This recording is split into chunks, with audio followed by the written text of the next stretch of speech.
إنا هديناه السبيل إما شاكرا وإما كفورا.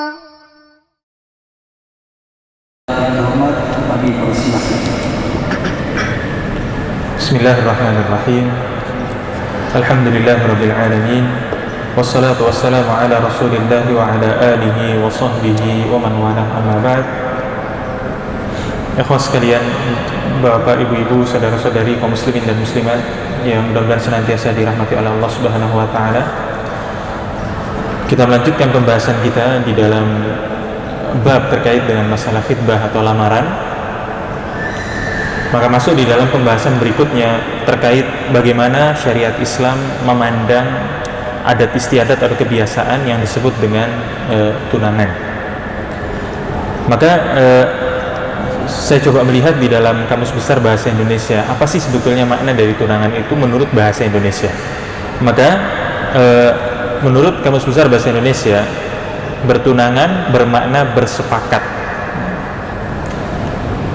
Biasanya diumumkan secara resmi atau dinyatakan di hadapan orang akan menjadi suami istri. Jadi bahkan di dalam bahasa Indonesia sendiri, tunangan itu bukan bermakna menikah. Jadi dalam bahasa Indonesia, tunangan itu bukan dimaknai dengan menikah. Maka jika kemudian seseorang melaksanakan hal tersebut, maka dia tidak akan dikatakan sebagai menikah, baik dalam agama maupun dalam bahasa Indonesia.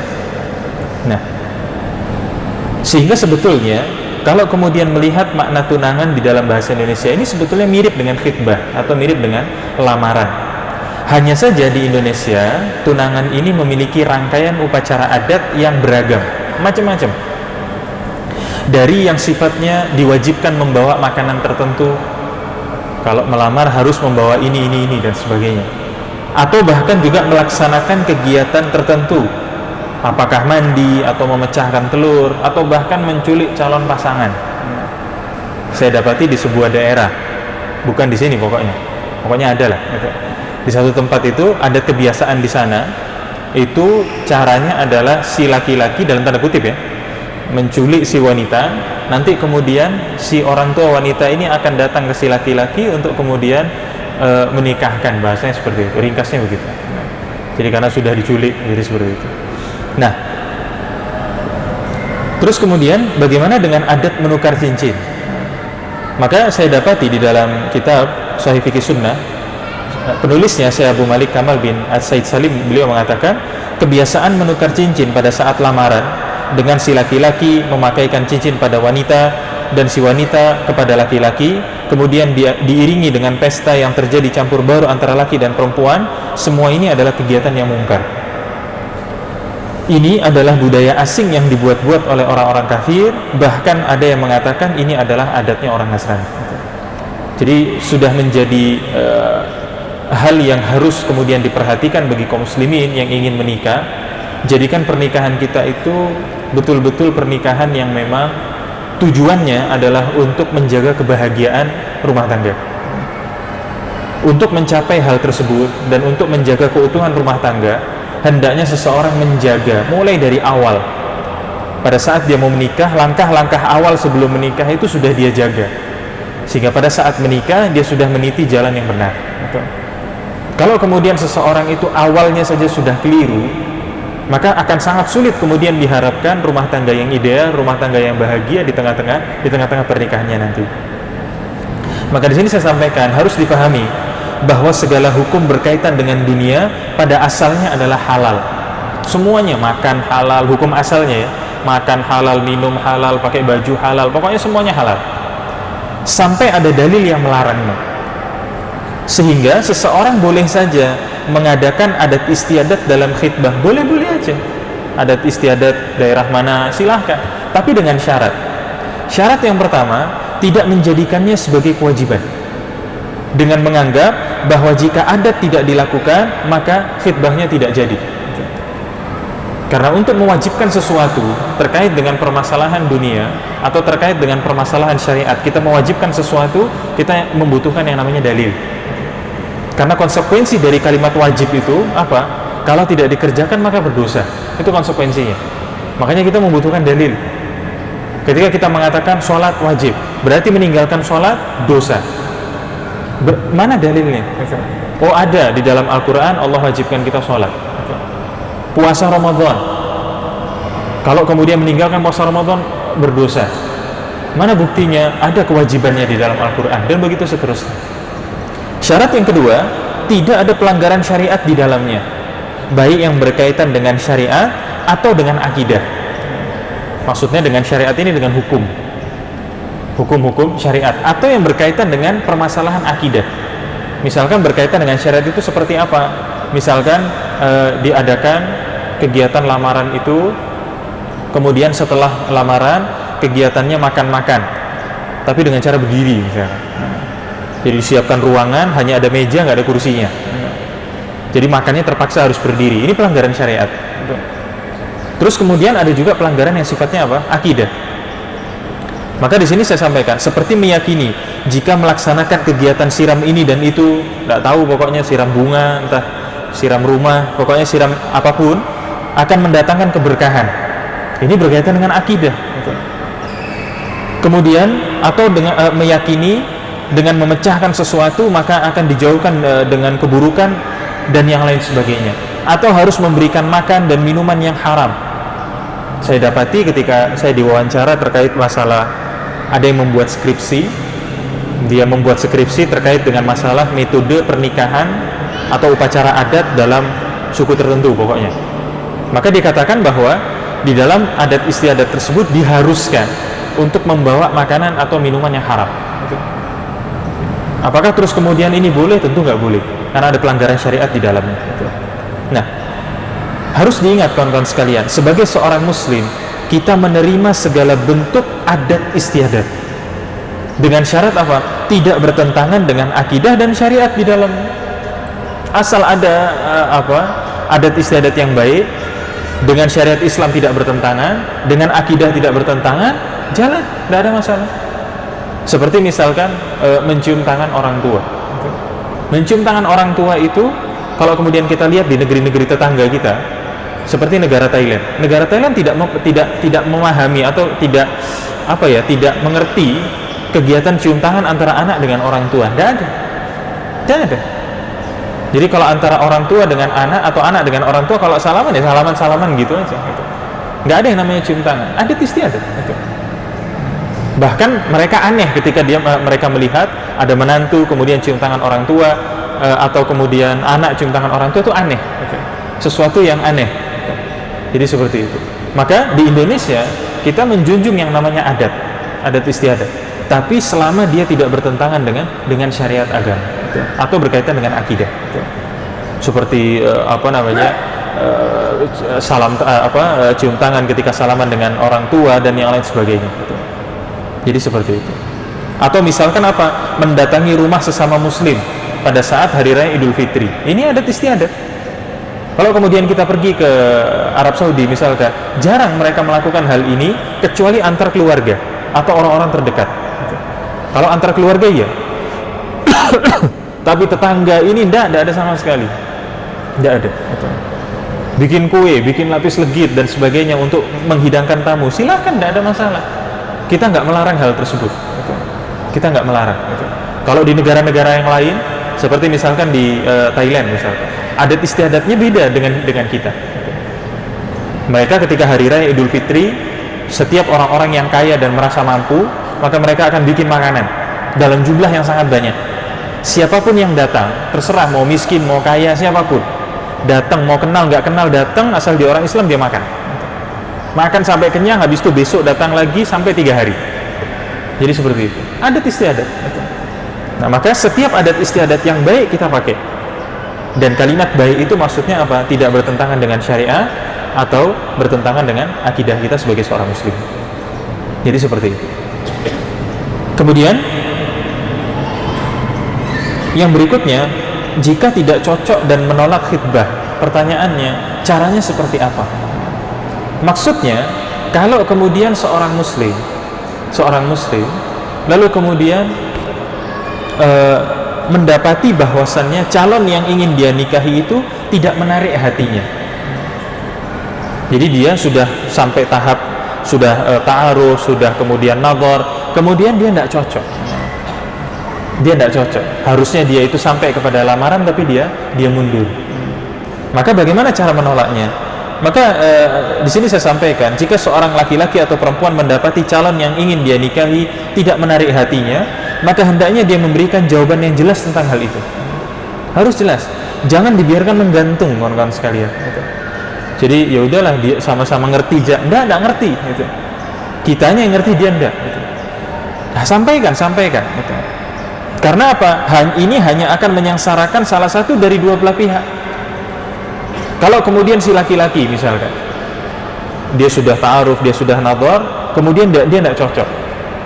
Lalu kemudian dia mundur pelan-pelan, menghilang pelan-pelan. Gitu. Si perempuannya menunggu. Ini jadi apa enggak? Gitu. Kalau misalkan enggak, ada orang lain yang mau maju. Gitu. Ini jadi apa enggak? Gitu. Jadi enggak ini. Yang perempuan juga seperti itu. Kalau misalkan perempuannya tidak cocok, sampaikan. Entah nanti melalui orang tuanya, pokoknya disampaikan secara tegas. Gitu. Secara tegas dan jelas. Gitu. Nah, adapun kalimat penolakannya, maka dikembalikan kepada adat istiadat masing-masing. Tapi saran saya, hendaknya kalimatnya itu yang tidak menyakiti dan bersifat merendahkan. Ya, jadi jangan kemudian kawan-kawan sekalian seseorang menolak itu dengan kalimat-kalimat yang tidak pantas, gitu, yang menyakiti. Dan harus diingat kawan-kawan sekalian, di dalam adab persaudaraan antara sesama muslim dengan muslim yang lainnya, harus ada yang namanya menjaga perasaan seorang muslim. Gitu. Itu harus. Dan seseorang menjaga perasaan seorang muslim itu bukan diukur dengan dirinya, bukan. Tapi kita mengukur dengan orang tersebut. Jadi banyak dari kaum muslimin sekarang itu salah ketika dia bergaul, ketika dia mengucapkan satu kalimat, kemudian orang yang dengar kalimat tersebut tersinggung, maka kemudian dia menganggap ente dikit-dikit baperan, gitu. Dikit-dikit bawa perasaan. Gitu. Tolak ukurnya bukan tolak ukur kita ketika kita ngomong itu, tapi tolak ukur orangnya. Gitu. Sering saya dapati dan saya beberapa kali ketemu dengan orang seperti itu.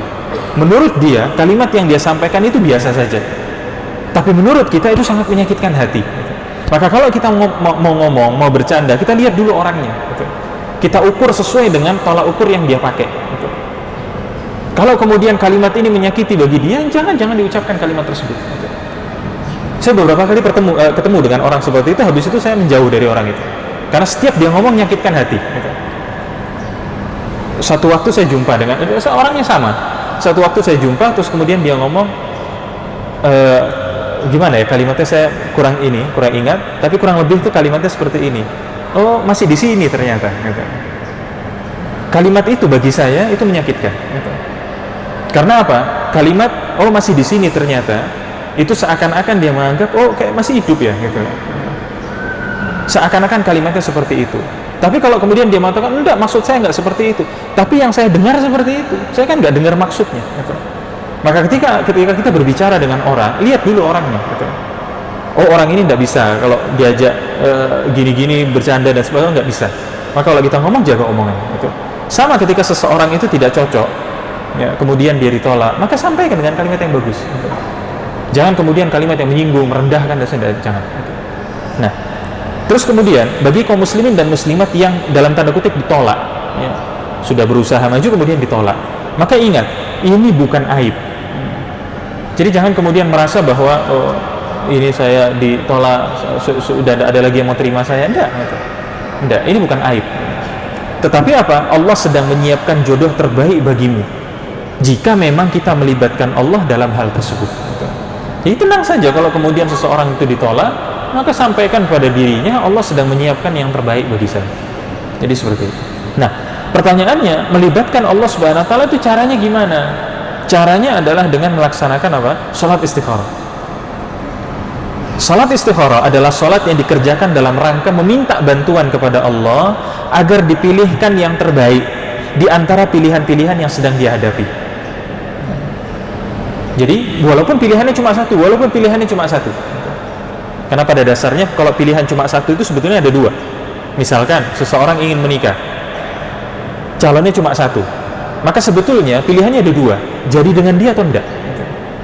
Jadi jangan dianggap oh nunggu sampai pilihannya dua dulu baru kemudian soal istikharah, enggak, salah. Nah, Salat istikharah ini dilakukan bukan dalam rangka mencari mimpi. Salah difahami kalau salat istikharah itu habis salat kemudian tidur. Nanti kalau dia lihat kebo kemudian dia tafsirkan sendiri. Kalau dia lihat ular dia tafsirkan sendiri pokoknya. Tetapi apa? Salat istikharah itu menyerahkan urusan secara total kepada Allah agar dipilihkan yang terbaik. Jadi kita serahkan, karena kita nggak tahu apa yang terjadi di masa yang akan datang, itu kita nggak tahu. Maka kalau seorang muslim melibatkan Allah Subhanahu wa taala dalam segala hal, dalam menentukan pekerjaan, dalam menentukan sekolah, dalam pokoknya segala hal, dalam menikah, maka Allah Subhanahu wa taala akan pilihkan yang terbaik. Sehingga nanti satu saat nanti kita akan mengatakan kepada diri kita sendiri, alhamdulillah untung waktu itu nggak jadi yang itu, karena Allah sudah pilihkan yang sekarang, alhamdulillah. Jadi seperti itu. Nah, waktu pelaksanaan sholat istikharah itu boleh pagi, siang ataupun malam, terserah, waktunya bebas ya. Asalkan bukan pada waktu yang dilarang, yaitu setelah mengerjakan sholat subuh, atau ketika matahari terbit, ketika matahari berada di tengah-tengah, maksudnya sebelum masuk waktu zuhur, kemudian setelah mengerjakan sholat asar, dan ketika matahari terbenam. Di luar dari waktu ini silahkan, mau ba'da isya boleh, mau nanti jam 12 malam boleh, tidak ada masalah. Nah, caranya sholat istikharah dilakukan dengan 2 rakaat seperti 2 rakaat yang lain, sama seperti 2 rakaat kita biasa itu. Kemudian berdoa kepada Allah setelah salam dari sholatnya dengan doa yang diajarkan oleh Nabi SAW. Nanti kita akan bahas doanya. Setelah itu kita bertawakal. Artinya apa? Sudah kita doa, kemudian kita serahkan urusannya kepada Allah Subhanahu wa taala. Yaitu sikap ridho terhadap apapun yang akan diputuskan oleh Allah kepada kita. Harus ridho. Kan kita sudah serahkan kepada Allah. Maka kalau Allah putuskan ini tak baik bagi kita, terima. Jangan kemudian protes. Nah, bagaimana kemudian caranya? Maka sahabat Jabir bin Abdullah radhiyallahu an mengatakan bahwa Rasulullah SAW mengajarkan kepada kami salat istikharah fil umur kama yu'allimuna surah minal Qur'an. Yang salat istikharah ini untuk apa? Untuk setiap urusan. Beliau mengajarkan salat istikharah sebagaimana beliau mengajarkan kepada kami surah dalam Al-Qur'an. Maksudnya apa? Detail pembahasan. Kemudian apa? Beliau mengatakan, "Idza hamma ahadukum bil amr falyarka' rak'ataini min ghairil fardhah." Kalau kemudian salah seorang di antara kalian menghadapi masalah, maka salatlah 2 rakaat yang bukan salat wajib. Berarti salat sunnah biasa. Kemudian apa? Berdoalah. Apa itu doanya? Allahumma inni astakhiruka bi'ilmik wa astaqdiruka biqudratik wa as'aluka min fadlikal azim fa innaka taqdiru wa la aqdir wa ta'lamu wa la a'lam wa anta 'allamul ghuyub. Apa itu maknanya? Ya Allah, sesungguhnya aku memohon kepadamu agar engkau pilihkan yang baik dengan pengetahuanmu, dan aku mohon agar engkau beri kekuatan dengan kekuatanmu, dan memohon kemurahanmu yang luas, karena sesungguhnya engkau maha berkuasa sedang aku tidak berkuasa, dan engkau maha mengetahui sedangkan aku tidak mengetahui, dan engkau maha mengetahui perkara yang gaib. Lalu kemudian apa? Beliau melanjutkan, Allahumma in kunta ta'lam anna hadzal amr khairun li fi dini wa ma'ashi wa akibati amri aw qala ajili amri wa ajili faqdurhu li wa yassirhu li thumma barik li fi. Isi doanya adalah apa? Ya Allah, apabila engkau mengetahui bahwa perkara ini, apa perkaranya? Menikah, memilih pekerjaan, memilih sekolah, apa? Sebut perkaranya di situ. Adalah baik bagiku, baik untuk agamaku, baik untuk kehidupanku di dunia, dan baik bagi akhiratku nanti, maka berikanlah perkara itu kepadaku, dan mudahkanlah hal ini bagiku, serta berikanlah aku keberkahan di dalam. Maka kawan-kawan sekalian, kalau kita berdoa dengan model seperti ini, sesuatu yang sudah Allah pilihkan nanti jalannya itu akan mudah sekali. Walaupun secara akal itu mustahil, kayaknya mustahil, tapi kok gampang sekali. Nanti tiba-tiba ada yang bantu, nanti tiba-tiba ada yang ngarahkan, nanti tiba-tiba ada yang ini sama saya saja, nanti saya uruskan dan sebagainya. Tiba-tiba mudah. Kemudian berikutnya apa? Kemudian wa in kunta ta'lam anna hadzal amr syarrun li fi dini wa ma'ashi wa akibati amri aw qala fi ajili amri aw ajili fasrifhu anni wasrifni anhu waqdur lil khair haitsu kana thumma ardini qala wa yusammi hajatah. Kemudian, namun sebaliknya ya Allah, bila memang telah engkau ketahui bahwa perkara ini buruk bagiku, buruk bagi agamaku, buruk bagi kehidupanku di dunia, dan buruk bagi hari akhirku nanti, maka apa? Jauhkanlah perkara ini dariku dan jauhkanlah aku darinya, dan berikanlah kebaikan kepadaku dimanapun adanya. Kemudian jadikanlah hatiku selalu ridho dengan ketetapanmu. Kemudian beliau bersabda, dan dia sebutkan urusan yang sedang diminta pilihannya itu. Sehingga kawan-kawan sekalian, nanti Allah Subhanahu wa Ta'ala akan berikan kepada kita jalan yang terbaik. Sehingga walaupun jalan yang kita inginkan ini sebenarnya mudah ini. Saya ingin melamar di satu pekerjaan, di dalamnya ada paman saya, ada kakek saya, ada bibi saya, ada dalamnya. Mudah kalau saya mau ini. Maka Allah akan bikin sulit kalau memang pekerjaan itu tidak baik lagi gitu. Ada aja jalan yang pokoknya salah, tiba-tiba kemudian kita mundur dari sana. Sedangkan kita melamar di tempat pekerjaan yang lain, yang nggak kenal sama siapapun, tiba-tiba kemudian mudah jalan. Berarti Allah Subhanahu wa Ta'ala sedang mudahkan kita di jalan tersebut. Sama dengan urusan pernikahan juga sama. Maka kalau kita nggak mau melibatkan Allah, maka silakan menyesal sendiri ketika nanti kemudian salah dengan pilihannya. Karena kita kemudian tidak meminta bantuan dari Allah Subhanahu wa Ta'ala. Nah, terus kemudian berikutnya, bagaimana dengan hukum membatalkan khitbah atau pinangan? Maksudnya apa? Misalkan seseorang sudah kemudian melamar, lalu diterima pinangannya. Oke, sudah diterima. Lalu di tengah-tengah, sebelum sampai ke hari H, kemudian apa? Dibatalkan lamaran tersebut. Maka, bagaimana hukumnya? Maka di sini saya sampaikan, membatalkan pinangan itu ada dua keadaan. Yang pertama, dengan alasan yang jelas. Seperti misalkan nampak bahwa calon pasangannya ternyata bukan orang yang baik. Datang baju koko, peci hitam, datang duduk, assalamualaikum, apa kabar, ngomong, dan bagus pokoknya. Kemudian diterima, ujung-ujungnya diterima lamaran. Nggak lama orang tuanya iseng-iseng buka berita, ternyata orang ini mantan pembunuh, habis di penjara, ada namanya. Maka wah, ini bahaya ini. Kita tidak tahu apakah dia sudah berubah atau belum, saya tidak tahu. Maka apa? Putuskan lamarannya, tidak jadi dilanjutkan. Misalnya. Maka yang seperti itu apa? Maka hal tadi tidak dapat disalahkan jika salah satunya membatalkan pinangan. Bahkan bisa menjadi wajib jika itu akan membahayakan salah satu dari dua belah pihak. Nah, tapi yang kedua, membatalkan pinangan dengan alasan yang tidak jelas. Alasan tidak jelas ini, kawan-kawan sekalian, maksudnya bukan tanpa alasan, tapi alasan yang sama sekali tidak berkaitan dengan pelanggaran agama atau yang kemudian membahayakan dalam urusan pernikahan. Sama sekali tidak ada. Kenapa kok kemudian dibatalkan? Ya ternyata saya kepinginnya eselon 2 gitu. Tapi ini baru honorer gitu.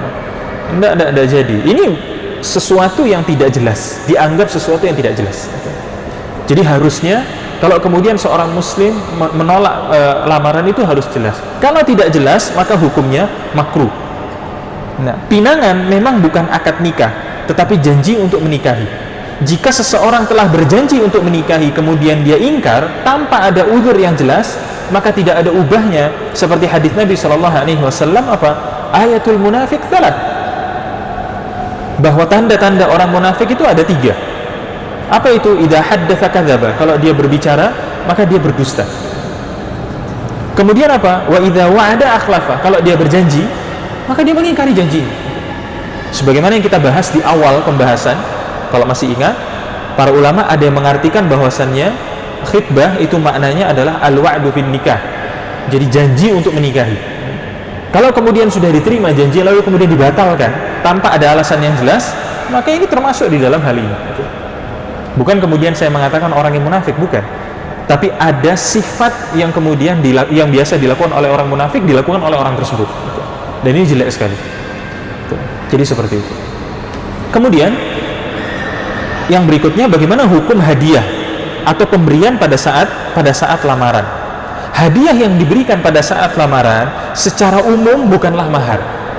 Kecuali di beberapa tempat saya dapati, di beberapa negara, hadiah yang diberikan pada saat lamaran itulah mahar. Jadi mau dijelaskan dulu, mau jelas dulu. Ini hadiah ini apa? Mahar atau bukan?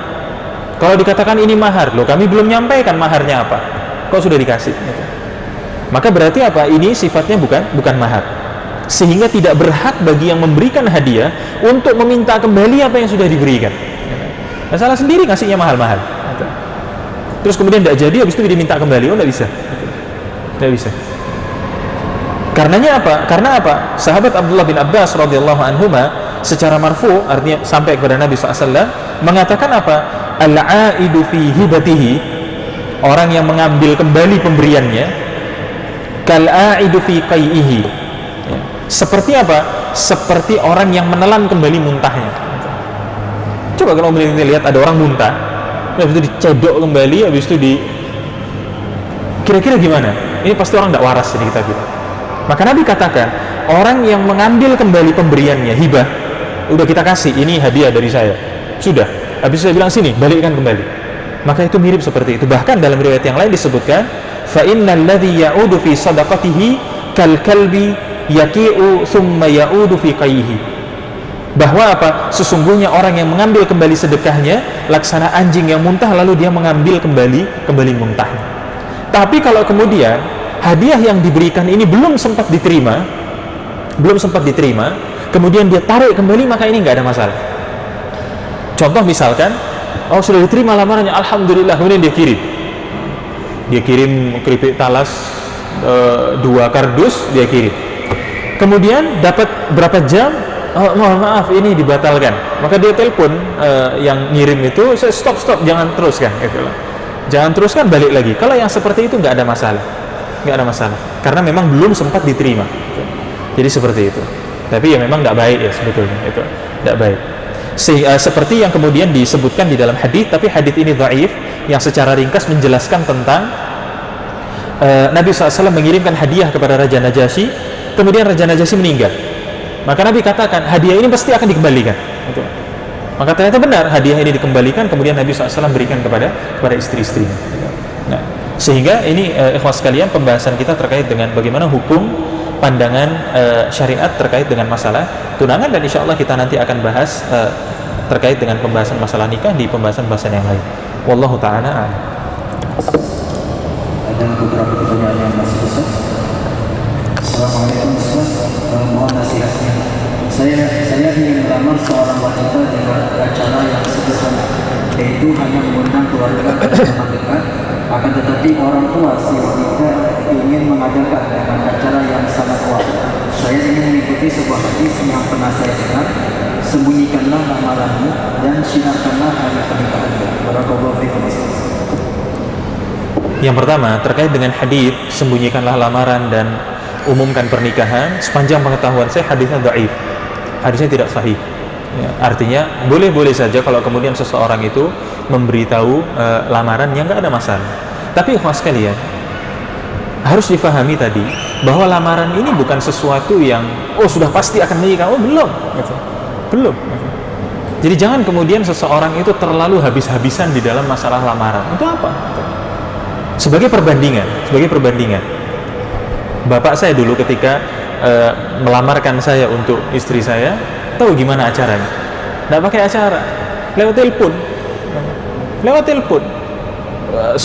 Siangnya ketemu, kemudian malamnya kita diskusi dengan orang tua. Saya diskusi dengan orang tua. Kemudian gimana? Ibu setuju, kamu setuju, telepon bapak saya. Alhamdulillah kami setuju, kami melamar anak bapak. Terus mertua saya bilang, iya kalau begitu nanti saya akan tanyakan anaknya, nanti saya akan kasih jawaban beberapa hari lagi. Beres. Setelah itu baru kemudian mengadakan acara pada saat pernikahan. Gitu. Hemat, gitu. Nggak keluar biaya, gitu. Pulsa aja. Gitu. Jadi kayak gitu. Jadi nggak perlu untuk kemudian seseorang itu membuat acara. Karena tadi, kawan sekalian, lamaran sifatnya adalah janji untuk menikah. Gitu. Walaupun kemudian tidak disalahkan seseorang mengadakan acara, nggak ada masalah. Tapi ingat, ini bukan pernikahan. Gitu. Ini bukan pernikahan. Gitu. Maka kalau kemudian misalkan, dan sering saya sampaikan kepada kaum muslimin, bukan untuk merusak hubungan, bukan. Kalau kemudian dari awal pernikahan, sebelum menikah, ini sudah ribet. Gitu. Maka apa jaminannya pada saat Anda setelah menikah, ini nggak ribet. Kalau saya orangnya nggak mau ribet. Kalau di awal sudah ribet, saya tinggalkan. Gitu. Silakan cari yang lain yang mau ribet-ribet bersama-sama. Gitu. Kalau saya enggak, gitu. Kalau memang mau, begini caranya. Kalau enggak mau, ya sudah. Gitu. Jadi seperti itu. Ya. Assalamualaikum Ustaz. Saya menyukai seorang akhwat dan berniat untuk menikahinya. Hanya saja saat ini saya belum mengetahui siapa orang tuanya, di mana rumahnya, apakah masih gadis atau sudah menikah. Pertanyaannya, bagaimana cara yang baik dan benar untuk mengetahui itu semua? Apakah saya bertanya langsung kepada Allah tersebut? Mohon nasihat Ustaz.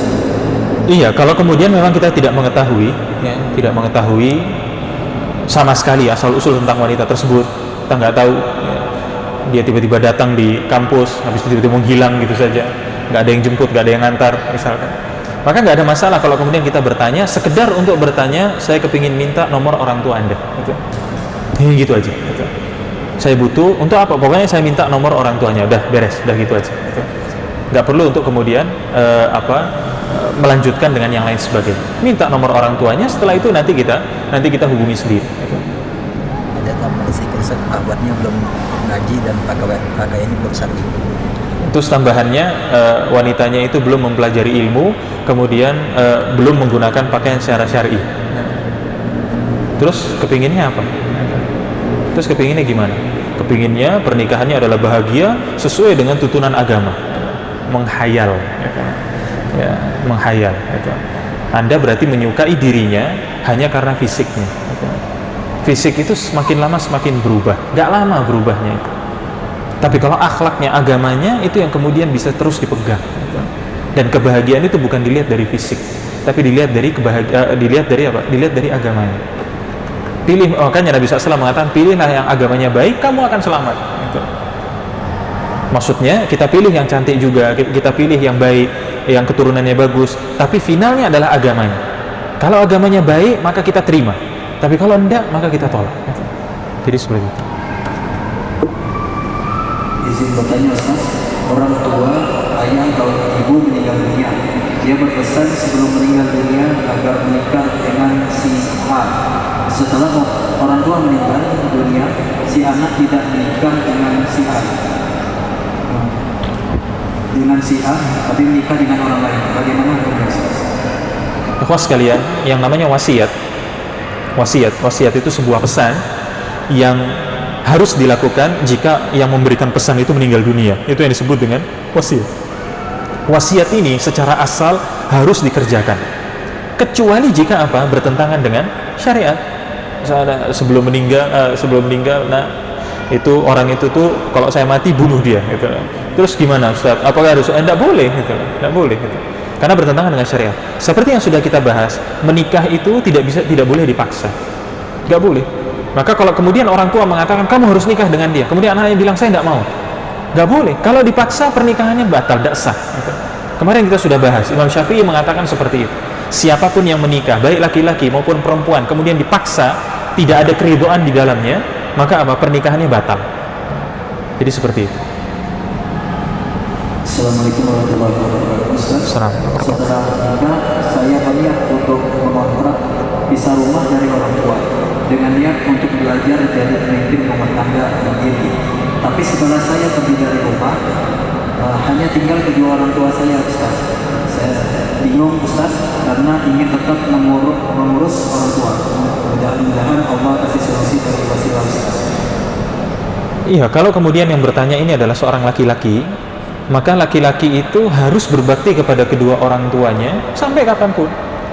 Mau dia menikah, mau dia nggak menikah, mau istri 4 pun, tetap dia diharuskan untuk bakti kepada orang tuanya. Hanya cara berbakti kepada kedua orang tua ini dikembalikan kepada masing-masing. Karena satu orang dengan orang yang lain beda keadaannya. Maka pertanyaannya sekarang, apakah memang yang bertanya ini orang tuanya memang harus anaknya itu ada di situ atau enggak? Atau misalkan orang tuanya hanya mengatakan, "Nggak usah nak, kalau kamu nanti datang itu ya sekali-sekali saja, yang penting duitnya lancar." Misalkan orang tuanya bilang kayak gitu, ya sudah, nggak ada masalah. Atau misalkan memang orang tuanya adalah yang suka sakit-sakitan, sehingga anaknya harus hadir di situ. Jadi nggak bisa kemudian dipukul rata sama. Nggak bisa seorang anak juga harus ada, nggak bisa. Dan yang terbaik adalah apa? Seorang muslim tidak kemudian satu rumah dengan orang tuanya, baik orang tua si istri ataupun orang tua si suami. Hendaknya rumahnya sendiri. Kalau memang ingin mengurus orang tuanya, cari rumah yang nggak jauh dari orang tua. Orang tuanya di Sungai Raya Dalam misalkan, dianya di Paris 2 misalkan, yang nggak jauh, sehingga kalau ada apa-apa cepat dia bisa datang. Jadi seperti itu. Assalamualaikum Ustaz. Afwan, izin bertanya mengenai adat. Suatu hari kami diundang acara selamatan 8 bulan alhamdulillah anak tetangga. Secara kegiatan kami tidak tahu apa yang dilaksanakan. Apakah menghadiri undangan ini termasuk wajib Ustaz? Seperti wajibnya habis ketika diundang harus datang. Jazakallahu khairan Ustaz. Tadi katanya awalnya acara 8 bulanan, setelah itu bilangnya tidak tahu. Jadi tahu apa enggak ini gitu. Nah, kalau tidak tahu kan ya tidak tahu gitu. Kalau ini tahu gitu. Jadi intinya ya pas sekalian, undangan hadis yang mengatakan bahwa wa idza da'aka fa'ajibhu. Kalau kamu diundang maka penuhi undangannya, hadisnya sahih. Dan hukumnya adalah kalau kita diundang dalam undangan makan, maka kita wajib untuk mendatanginya. Selama apa? Kita memang mampu dan acara undangan makan tersebut tidak ada pelanggaran syariat. Makanya kalau kemudian seorang muslim mengatakan, Ustaz saya dapat undangan ini, di mana? Di Kuala Lumpur misalnya. Dia berangkat, tidak punya uang, ya tidak usah gitu. Karena tidak mampu, nggak punya kemampuan gitu. Atau misalkan apa, saya dapat undangan makan, tapi undangan makan tersebut sehubungan dengan menang kejuaraan judi nasional misalnya. Boleh apa enggak? Enggak boleh, tetap kita datang gitu. Tapi kan undangan makan, iya undangan makan, cuma di dalamnya ada apa? Pelanggaran syariat di dalamnya, maka kita hendaknya tidak datang. Jadi seperti itu. Jadi bukan berarti setiap undangan makan kita harus hadir, enggak. Dilihat dari dua keadaan. Apakah kita mampu? Jangan-jangan kita sedang sakit, jangan-jangan kita sedang di rumah sakit dan sebagainya. Atau yang kedua apa? Di dalamnya ada pelanggaran syariat. Maka kalau salah satu dari dua hal ini masih ada, kita nggak wajib untuk mendatangi, bahkan dalam beberapa keadaan wajib untuk meninggalkan. Ya, berapa menit lagi? Ya itu. Ya, cukup. Alhamdulillahirrahmanirrahim. Dan masalah masih daya jadi. Nah, kita dengarkan kajian pada maghrib sekaligus tanya jawab dari Ustaz Abdurrahman Barkasi. Semoga apa yang disampaikan bermanfaat untuk kita semua dan dapat kita aplikasikan dalam kehidupan sehari-hari. Marilah kita tutup kajian pada maghrib dengan melafazkan doa kifaratul majlis. Subhanallah wa bihamdika asyhadu